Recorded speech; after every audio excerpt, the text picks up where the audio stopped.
ఎక్కడ చూసినా కూడా స్టూడెంట్ గొంతే వినబడుతుంది, ఎందుకంటే మాకు అన్యాయం జరుగుతుంది. సో మనతో పాటు మాట్లాడడానికి వేముల భవానీ గారు ఉన్నారు. తనతో మాట్లాడి తను యాజ్ ఏ మదర్గా కూడా యాజ్ ఏ ఉమెన్ కూడా ఎట్లా ఫీల్ అవుతున్నారో తెలుసుకుందాం.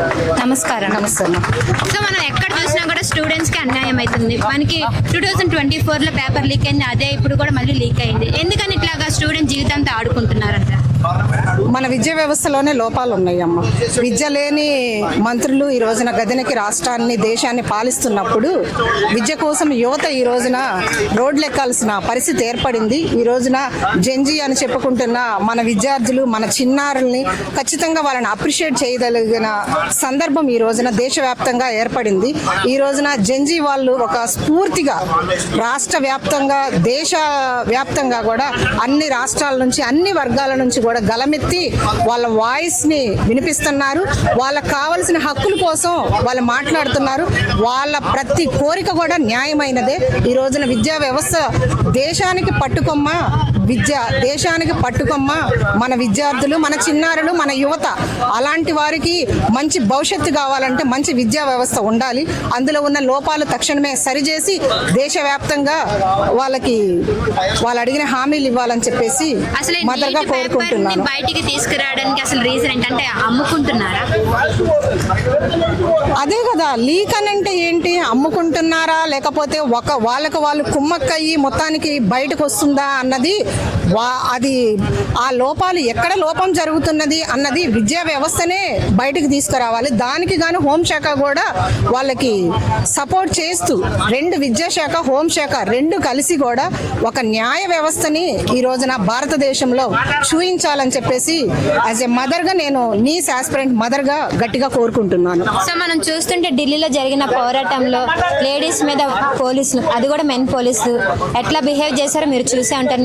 నాకైతే కళ్ళంట నీళ్ళు ఆగలేదు. సో యాజ్ ఏ ఉమెన్ గా మీరు ఏం చెప్పాలనుకుంటున్నారు? చాలా దారుణమైన పరిస్థితి అండి. ఈ రోజున భారతదేశం భరతమాతని మనము పూజించుకుంటాము. ఈ రోజున స్టూడెంట్స్ వాళ్ళ హక్కుల కోసం గలవిప్పే రైట్ ఉంది. మనది డెమోక్రటిక్ కంట్రీ.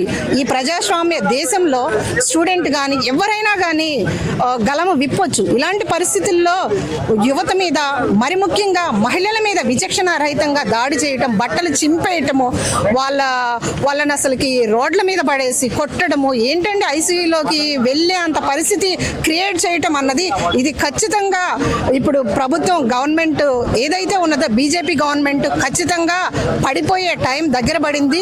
ఈ రోజున విద్యా వ్యవస్థతో పాటు హోంశాఖ కూడా వాళ్ళ లోపాలు సవరించుకొని దేశానికి మంచి పాలన అందించాలని చెప్పేసి కోరుకుంటున్నాము. దీనిపై మనకి నైట్ మోడీ గారు అయితే స్పందించారు. ఆ మాటల్లో నిజమే ఉంటదంటారా? మాటలు ఎన్నైనా ఇవ్వచ్చు, మాటలు ఫ్రీ వర్డ్సే కదా. అట్లా కాదు, ఇంప్లిమెంటేషన్ కావాలి. మీరు ఏమి అమలు చేస్తున్నారు, ఏమి భరోసా ఇస్తున్నారు? ఈ రోజున ఈ సంవత్సరమే 2 సార్లు నీట్ పేపరు లీక్ అయిపోయింది. ఈ రోజున దేశంలో ఒక ప్రతిష్టాత్మకమైన ఎగ్జామ్ నీట్ ఎగ్జామ్, సివిల్స్ తర్వాత. అలాంటి ఎగ్జామ్ని ప్రాపర్గా కండక్ట్ చేయలేనప్పుడు మీరు ఎందుకు పెట్టుకుంటున్నారు?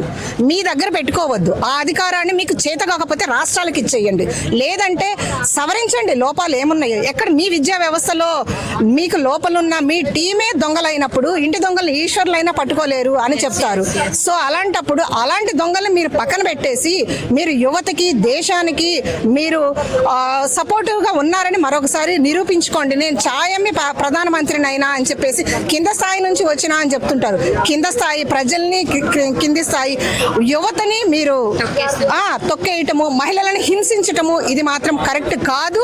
ప్రజలు ఖచ్చితంగా బుద్ధి చెప్తారు. ఈ రోజున ఆ జెన్జీ కిడ్స్ కి ఎవరైతే ఈ రోజున ధర్నాలో కూర్చున్నారో ప్రతి పిల్లలు, విద్యార్థులు, మా భవిష్యత్తు, ఆ ప్రతి పిల్లోడికి, ప్రతి పిల్లకి ఖచ్చితంగా టీఆర్ఎస్ రక్షణ సేన పార్టీ సపోర్టివ్గా ఉంటుంది. యాజ్ ఎ మదర్గా, యాజ్ ఎ ఉమెన్గా 100% సపోర్టివ్గా ఉంటాను నేను. Thank you.